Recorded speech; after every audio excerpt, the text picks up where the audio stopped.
اگر روزے کی حالت میں آپ کے دانتوں سے خون نکلتا ہے تو یہ ویڈیو آپ کے لیے ہے۔ ویڈیو دیکھیں، مسئلہ سمجھیں اور اپنے روزے کو فاسد ہونے سے بچائیں۔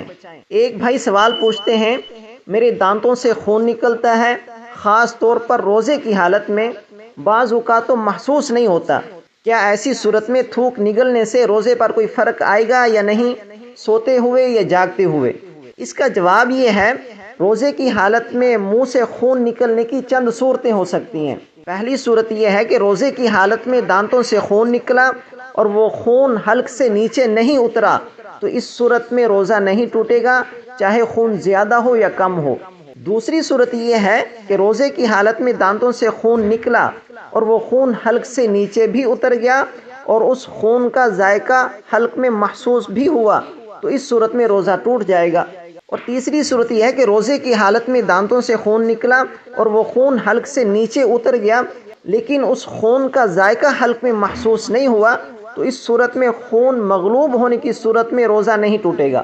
روزے کی حالت میں دانتوں سے خون نکلنے کی یہ تین صورتیں ہیں، یعنی پہلی صورت میں روزہ نہیں ٹوٹے گا کیونکہ دانتوں سے جو خون نکلا وہ حلق سے نیچے نہیں اترا۔ پھر دانتوں سے نکلنے والا خون چاہے زیادہ ہو یا کم ہو، لیکن شرط یہ ہے کہ وہ حلق سے نیچے نہ اترے۔ اور اسی میں احتیاط ہے کہ آدمی روزے کی حالت میں تھوک نگلنے سے پرہیز کرے، یعنی جب بھی منہ میں تھوک جمع ہو جائے تو اس کو کہیں باہر تھوک دے، حلق سے نیچے نہ اتارے، کیونکہ پھر اس میں کسی قسم کا کوئی شک و شبہ نہیں رہتا۔ سب سے بڑا احتیاط یہی ہے کہ آدمی کے منہ میں جب بھی تھوک جمع ہو جائے اس تھوک کو حلق سے نیچے نہ اتارے، باہر تھوک دے۔